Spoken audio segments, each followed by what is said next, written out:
Hello and welcome to the Trinity Fit Over 40 podcast with me, Rob Burkhead. Today's episode is with Trinity member Julia, who's a recently retired NHS manager in her 60s. Julia joined us after going through a long and challenging menopause, where no matter what she tried, her weight just kept going up and up and up. She was suffering from really bad menopause symptoms, including waking up at 4 a.m. every night, really bad sugar cravings, and her waistline was expanding further and further. And things really came to a head for Julia when her husband and her tried the 5-2 diet. Her husband lost loads of weight, but Julia, who stuck to it more closely than her husband, actually continued to gain more and more weight around the middle. However, since starting our Fit Over 40 private coaching, everything's changed for Julia. She's gone from a size 14 to 16 to now wearing size 10s, and she did all of this with 6 months sailing around France in the middle of her journey.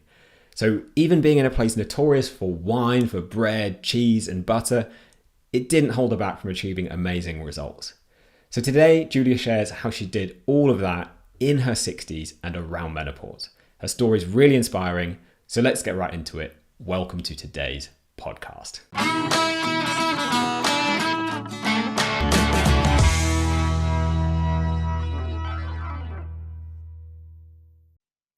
Okay, so I'm here with Trinity member Julia, who's achieved some amazing results over the past couple of years since we started working together.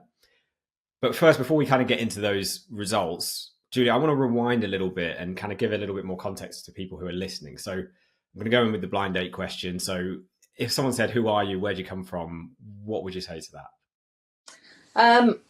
I'd probably say that who am I? I am a retired healthcare professional. So originally I was a paediatric intensive care nurse.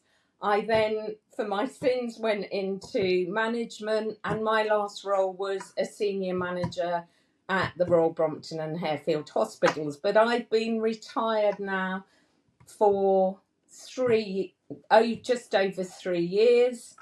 And I'm enjoying a very active retirement. I don't know. That's how I would love to be when I retire. I think it's one of the reasons I exercise the way I do now. Is like I want to be fit and healthy for as long as possible. So let's get into all of that. But before you joined, then a couple of years ago, just over a couple of years ago now, like where were you at? Were you kind of able to be as active as you wanted to? You know, where were you at in terms of weight, in terms of clothing size, stuff like that? Okay, so when I was working, I was working at least 12 hours. I was commuting on top of that. So I had a very, very busy life.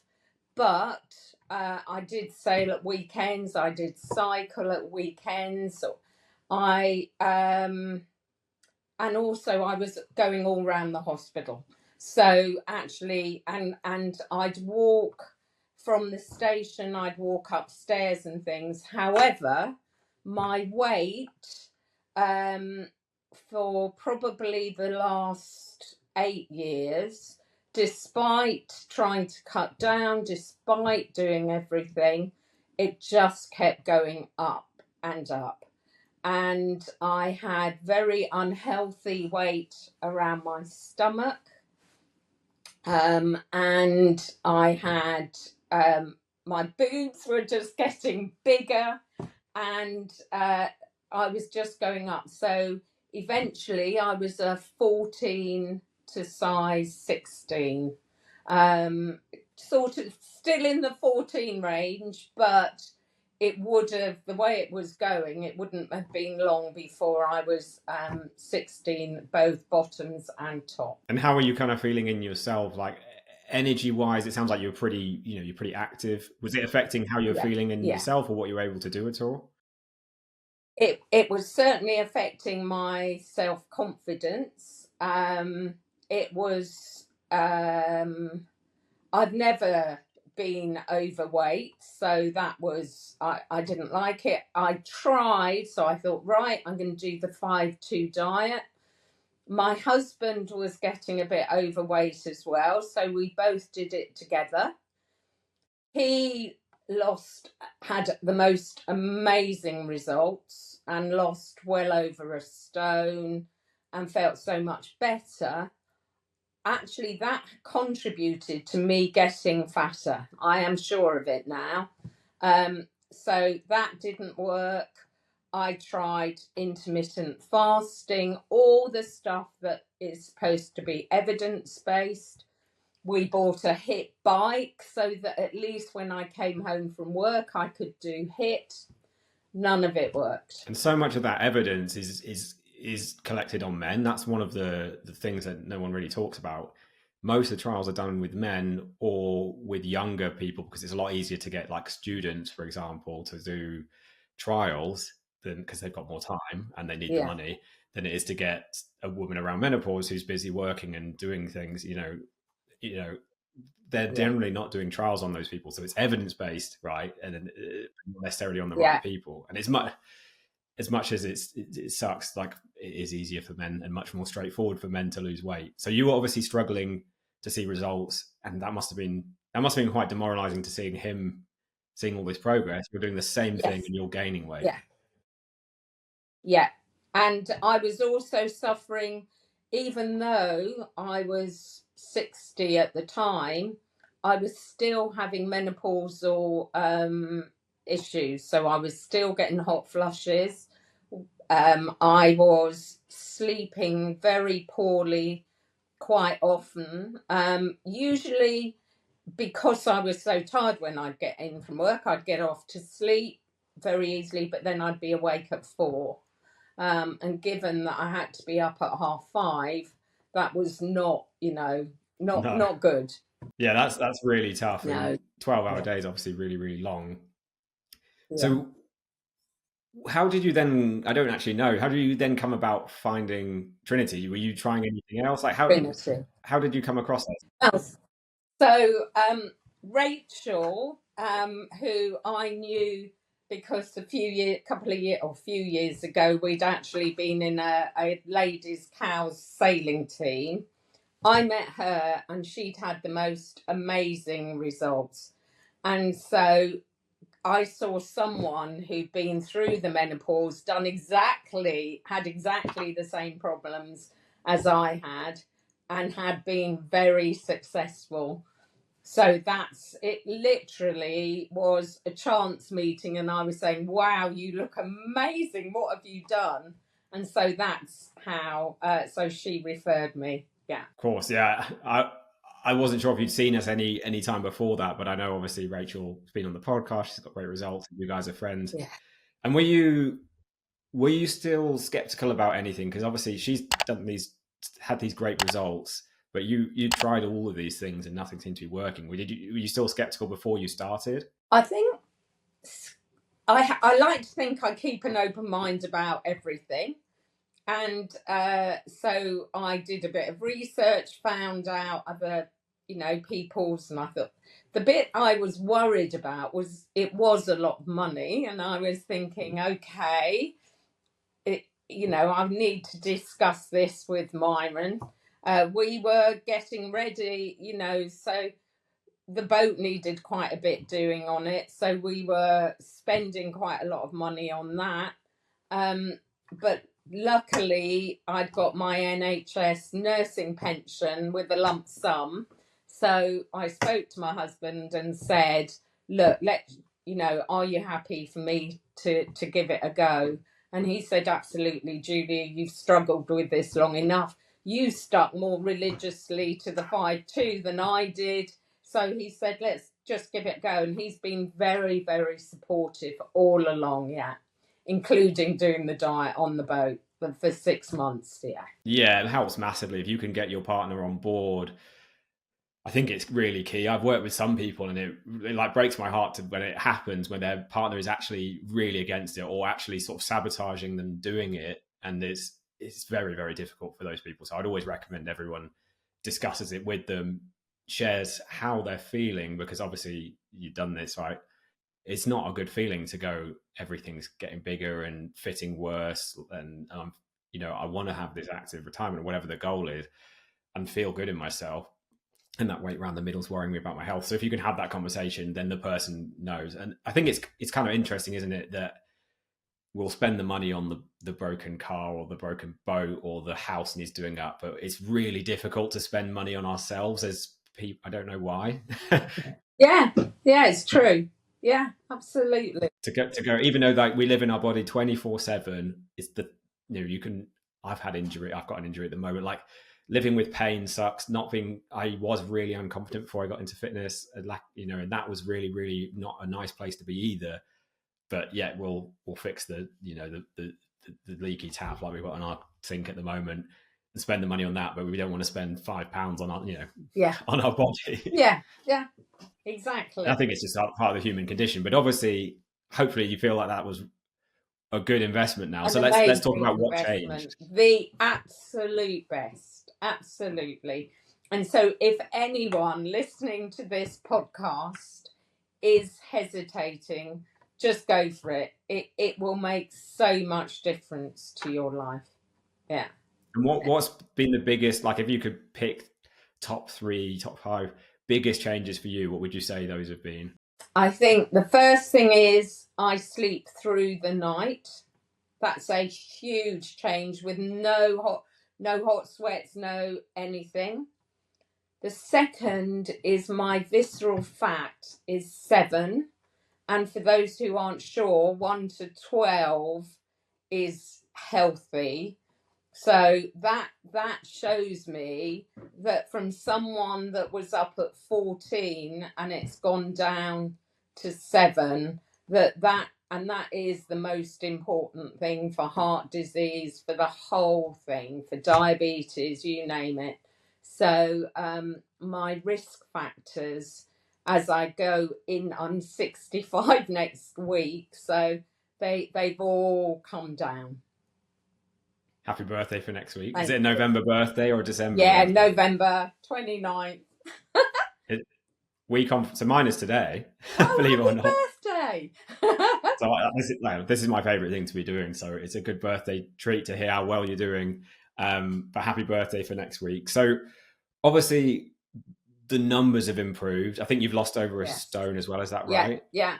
And I actually lost 1.5 stones, but then I've had a knee injury, which meant I couldn't do all sorts. But the good thing is, I know now that I've started back and I can start exercising again, although I am having both my bunions done. So that's going to put a bit of a break on things. But I know that bit will come off again if I want it to. But actually, I am very happy with how I am now. And I know in the summer, once I get back to sailing and I get very regimented about it again, it just falls off. And that's what's so lovely to know. I think it's a really important thing to have, isn't it? To feel in control that if I want to, I can shift this now, rather than nothing's working and I don't know how to stop this inevitable climb. It's like, I can pause, I can push forward, I know how to do it now. And what were we kind of talk about the physical changes, what were the kind of less, we talk about non-scale victories or non-measurable ones, like in terms of how you're feeling? I know you mentioned before that top you're wearing, and your trousers, like they were fitting completely differently. How are your clothes feeling compared to before you started? Well, I've got a whole new wardrobe. It's cost a fortune. It's great. I've been told that quite a lot. And so, because all my trousers now are size 10 and they were all size 14. So when we were talking before, I was saying that these trousers now, I don't know if they can see, these trousers have been taken in 3 times. They are now perfectly fitting, but there is still quite a bit of room in them. So no, the wardrobe, my overall energy, can't speak highly enough about it. And let's talk about the kind of challenges, or I know you haven't necessarily seen them as challenge, which was key, right? The mindset, but like this hasn't necessarily been the easiest. Like you've obviously had the injury with your knee recently, but also, you spend a lot of time on the boat in your retirement. Like I found this really inspiring. So explain to people listening, how because a lot of people going, oh, it's a bit cold, it's a bit dark, I can't work out in winter, or how am I going to do the workouts at home? You had another level of challenge, I think, because you were doing some of it at home, some of it on a boat. Like, explain kind of how that Yeah. worked and how you made that work for you. Okay. Yeah. So for 6 months, we sailed in our fairly small boat. She's 39-footer, but enough to keep the kettlebells on there. And we lived in France, sailing around France. And so what it meant was we could have a maximum of 2 nights at anchor. The reason being that I would want to go and plan my food, plan my meals, go and buy the food so that I've got enough for going to anchor again. I would either go on inside the boat and do the weights, and as I lost the weight, I actually got brave enough to do it even in a marina. I would stand outside and do my weights either on the pontoon or out on the boat, because you need the steps. So I would do the Yes. steps. And I had to be creative as to where I could do things. So the mast became, when you're doing your face pull, The resistance the band. Yeah. resistance band, I'd use the mast. There was a whole range of things, and where were we going to keep all those kettlebells? So because of the weight of them, so we had to make sure they weren't going to cause an imbalance on the boat. So, but yeah. I think it just goes to show what's possible if you're, like, as you said, you're kind of open-minded and get a little bit creative. And obviously, your coach can also help with supporting. I think that's another important thing. If you're not sure how to do something or you might need to change something, they can help with that. So how did that kind of work in terms of working? Oh, Laura was amazing, absolutely amazing. And she was the one, because I was saying I'm doing it at first, I was doing it inside the boat, and I had to be really careful that I didn't hit anything, that I didn't do. Yeah. And I was saying, I'm doing the steps. And she said, Julia, look at you. She said, you've lost all this weight. She said, if it's their problem, if they don't want to see, if they don't want to, look, that, they don't have to. She said, you shouldn't let that stop you. So I thought, she's absolutely right. I'm going to do this outside, get the benefit of the fresh air, and it's much easier. I'm not going to knock anything on the boat. So, but all sorts of things. When I was saying I wanted a few different recipes, what that I could do easily, she helped. She gave me links. No, she was absolute. And just when I was feeling down, it was like, help. And she was just incredible. Yeah. Yeah, huge thanks. Yeah, Laura's an amazing coach, and she's actually done a recent podcast. I don't know if you've heard it. I have to share it with you if you haven't heard it. We're Yeah. getting our team to do them now, but so you can find out a bit more about their background. But I think the important thing is to realize as well, like you said, sometimes there will be points where you feel a bit low, or you feel a bit, the weight may have not changed, or you've got an injury and you have to work around it, and it's hard to do that on your own. I think we can doubt ourselves. So she helped to pick you up through those things. And the other thing I wanted to talk about was, obviously you're in France. Most people I speak to, France food means baguettes, means butter, means red wine. Like, how did you navigate the food choice? I know there are better food choices, but I want to hear Yes. how you managed it in terms of So being 6 months in the France. other thing about France is they have the most amazing markets. And so what I would do is get all the fresh fruit and veg from the markets. They have the most amazing fresh fish, and eggs. Eggs were a lifesaver, because if we were sailing off early, if we were doing the egg recipes in Trinity, or even just scrambled egg with some smoked salmon and spinach, I felt it kept you going, and so they were great. So, but it really, I love fish. Fresh fish is amazing. We kept trying to catch some, but with no success. No good, is We it? were either sailing too slowly or too fast. Um, but they're fresh fish and all their beautiful fresh vegetables. So we tried to limit how much we ate out, for financial reasons, but also because that's where the temptation was. But then I'd go and eat out and have mussels, or there's a whole load of things you can have, but it's still absolutely delicious. And if I knew I was eating out either the day before or earlier, as in I got that tip from you, Rob. Actually adjust your calories beforehand so that you've got some in lieu, as it were. And do you feel restricted then following this? Like, how did you feel? Not at all. Not not at all. The I struggled, and that's where Laura came in again. It was socializing with people who were, because sailing's very social, when especially if you get to the Morbihan, which is an inland sea, and you've got that far, people are actually really pleased to get there, so you meet other, usually Brits, and a few French, but mostly Brits, and of course they'd invite you for a drink and you'd invite them. So I did low alcohol cocktails, Yeah, nice. or no alcohol cocktails. The year before, the first year, I couldn't find any 0% beers or ciders.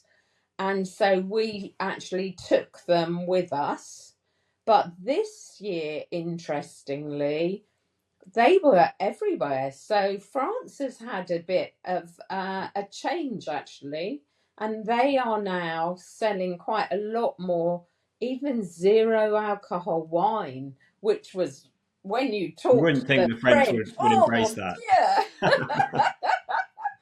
But yeah, so no. So you planned ahead initially and took your own stuff, and Yeah, then obviously when it's more available, obviously now you can get that yeah. lower alcohol stuff. And when you're talking about breakfast, I think another thing for people listening is you were obviously talking about quite a lot of protein in that breakfast. A lot of people don't know the importance of that, especially a lot of women. It's kind of associated with like men and bodybuilders, and that's it. Did you know before you joined like the importance of protein at all, or were you getting as much as you think you needed?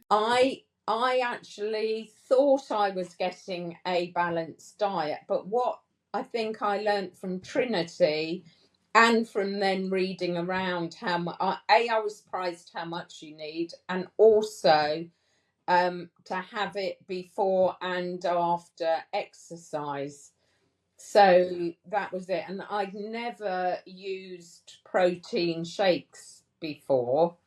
Um, and so I still don't use them that often, but they were great on the boat for those days when you were running out of stuff, and say you weren't going to get in the dinghy to go to the shops till the afternoon. They were a great, staple to go to if I didn't have anything else. Yeah, it's definitely a good emergency source of protein, right? That you can quickly and easily consume. And it is about getting it regularly, like you said. And I think most people assume they're getting lots because they're having it in one meal a day. And actually, it needs to be more than that to look and feel, and to feel your best, especially as you get older. The requirement actually stays the same or is even a little bit higher. And a lot of people think it's less. So that's really cool. So you've Yeah. obviously embraced the diet. You've made it work while sailing, whilst being on a boat. You were doing the workouts, which is really, really inspiring. Last question, like what would you say to someone who's kind of in a similar position to you then before you joined? Like maybe they're not in the same life position, but they tried all the diets out there maybe they're around menopause as well, and they just think nothing's going to work for me. Like, is there any hope? Like, what would you say to someone in that situation? I would say give it a go. It absolutely transformed my whole life. Honestly, and that sounds so dramatic and American almost. Sorry, Americans. But it's so true because it gives you back a feeling of being able to be in control of your own body, and I feel so much healthier. The other thing I should have said is all my sugar cravings. I used to really crave sugar, um, and they have gone down in the evening. Occasionally, no, probably truly most evenings, after my evening meal, I want something, but that is satisfied by one or two pieces of dark chocolate. And that is amazing that I no longer feel I have to reach for the biscuit tin or, yeah. And if I really feel hungry in the evening, I'll have a small handful of nuts as well. That's the other thing. So yeah. The dark chocolate is a great one. Pardon me. That's something I do as well. I have a decaf coffee, like a little shot, and add some dark chocolate, and then it hits the spot.